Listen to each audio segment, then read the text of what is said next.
bed right here. At 133. We got Chattanooga and Gardner Webb here first, and then we got another head-to-head between App State and Campbell at 133. And if Appalachian State can win that match, they will clinch the SoCon title again, like we said, barring any kind of disqualifications, team deductions in any of the other 3 matches that they will have left. So first, though, we get a 125 pounds. The number 4 seed, Drew West, who has been electric so far today with 2 huge pin victories, going against 3rd seeded Brayden Palmer. He's the 2023 champion at 133 pounds. He's down to 125 this year, looking to get his 2nd SoCon title.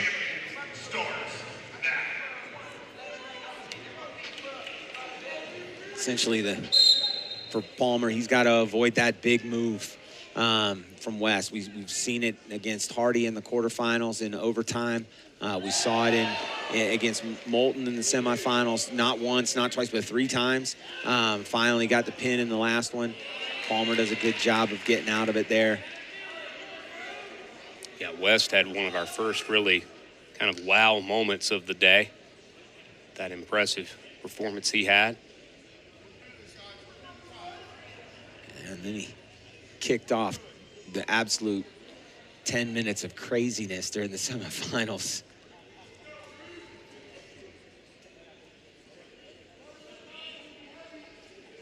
Palmer's keeping everything in close. West is kind of one of those Greco guys, likes those upper body ties, feels comfortable there.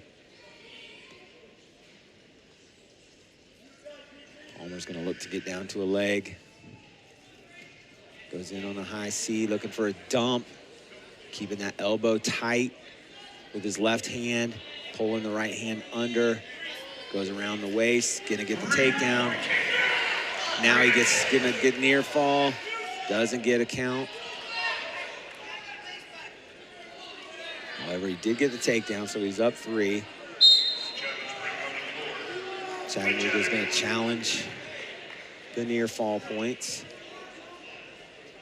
I think the Chattanooga coaching staff throws that challenge a little pad with more vigor than I think anybody else does.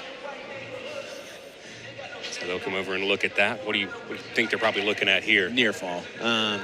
He felt that they definitely had him, that Palmer had West in near fall position for at least 2 seconds, which would have been 2 near fall points. 3 seconds would have been 3 near fall points.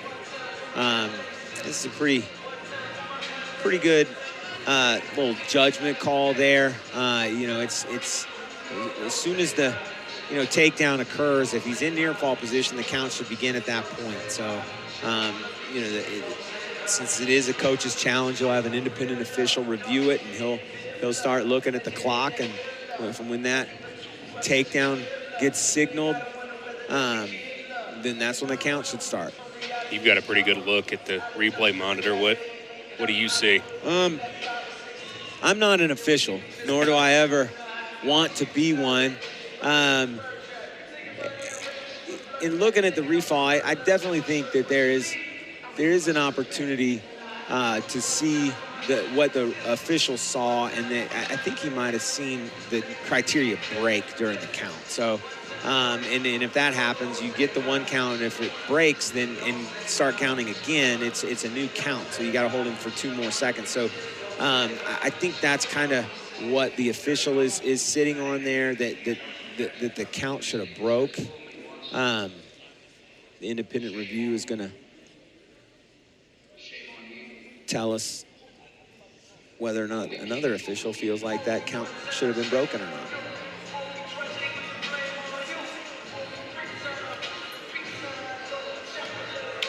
So this is the 125 weight class. West for Gardner Webb, facing off against Palmer for Chattanooga. Southern Conference individual championship on the line. Only 1 automatic qualifier position here, so there are no more weight classes with true seconds. Basically, with the exception of 133 here, the winner it qualifies. The loser has to hope for a wild card.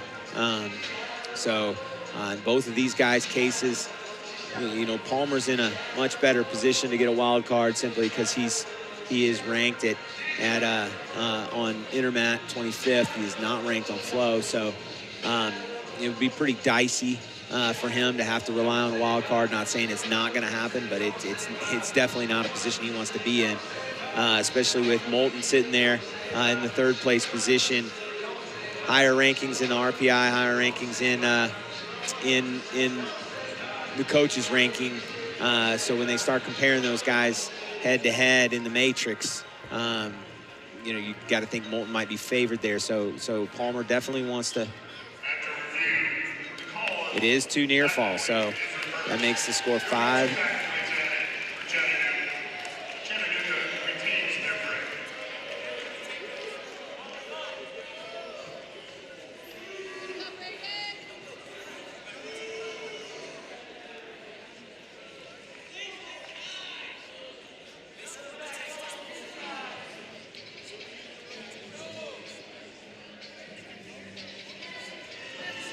Now they're looking at a time issue.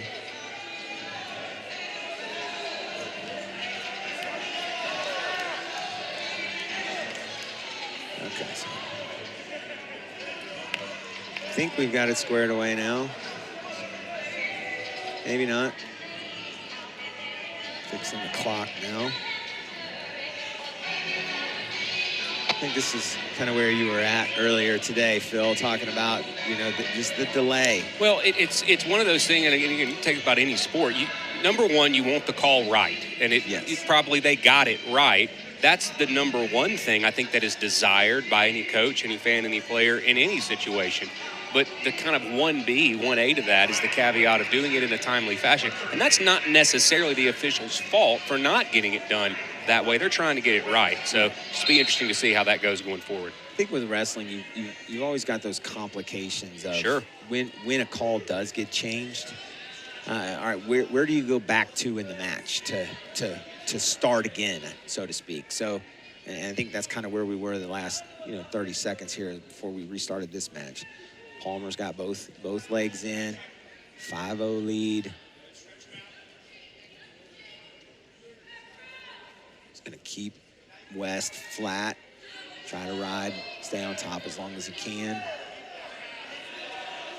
And again, he's probably not going to get hit for stalling while he's building his riding time up to a minute. Now, once it gets to a minute, that's when you get to start working on, all right, is he trying to turn or is he just trying to ride? So we've hit a minute of riding time. Now he's starting to, he's got that claw, looking for a tilt there, inner wrist. He lets go. He still has one leg in.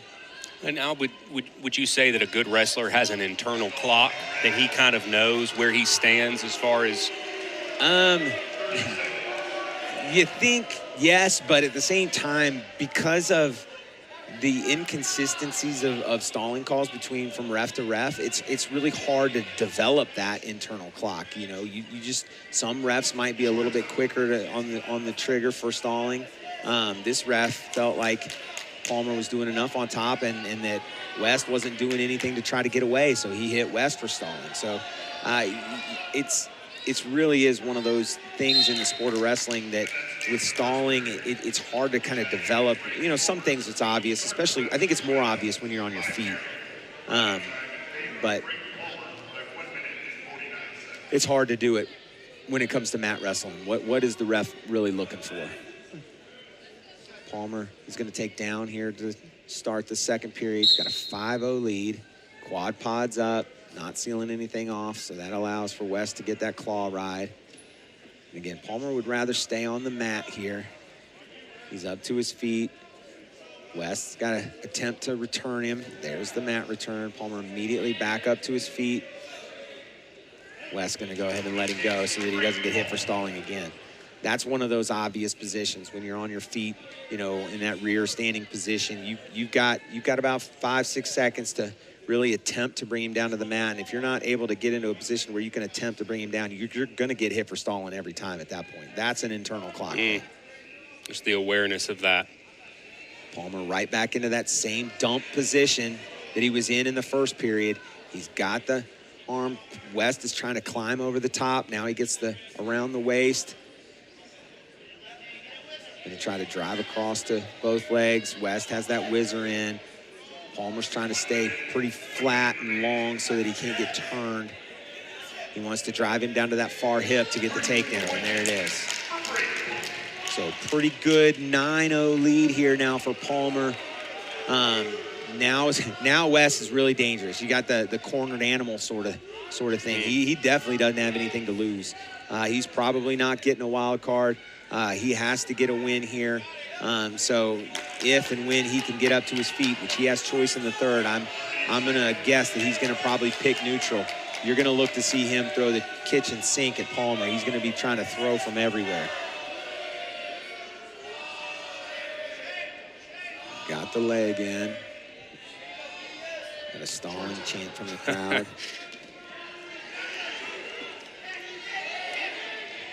Palmer comes up, 8 seconds, looking for a throw there. That's kind of part of the kitchen sink right there. Yeah, you wonder what West is maybe holding back. Maybe trying to have something in the tank left for that third period. I don't know about holding back. He knows the position that he's in. He just needs to, I mean, that little attempt there for a headlock, it was kind of wild and loose and all that. You're not going to get that against an experienced wrestler. But now he's gonna look to tie up, go for a big throw. He's gonna be looking for something that he can pin Palmer with. Palmer needs to stay out of all that stuff, which he's been well coached, he knows. And the best way for him to do that is get down on a leg. This is a safe position for him. When they get up to their feet, that's when you start getting into danger positions. So he needs to stay long. Right now he's getting his body, his knees a little too close to his chest, can get into kind of weird positions from there. West is looking to dig that underhook. He wants to get that underhook so he can roll through. His left arm is digging in, tries to roll it through. Palmer kind of floats around it and gets the takedown. So he's up 12-0 now.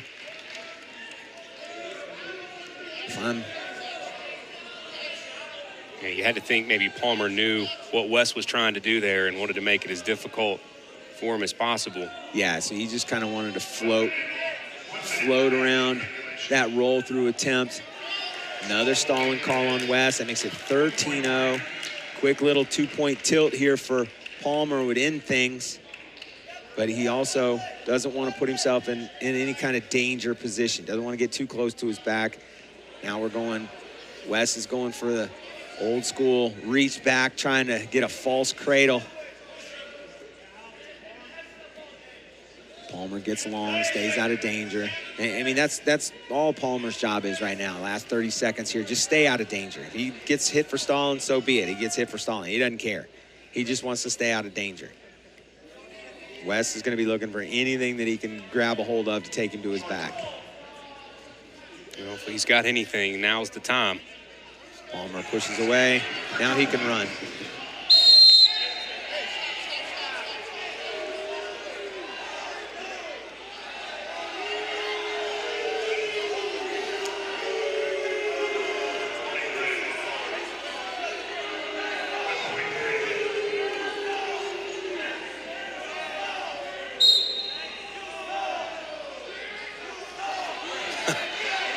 Palmer, you got that big of a lead. You can get hit for stalling all you want. Gets the riding time point to win 15-2. Congratulations to Brayden Palmer, winner in the 125 weight class. Another lengthy review challenge in that head-to-head encounter. He gets to go back to nationals again.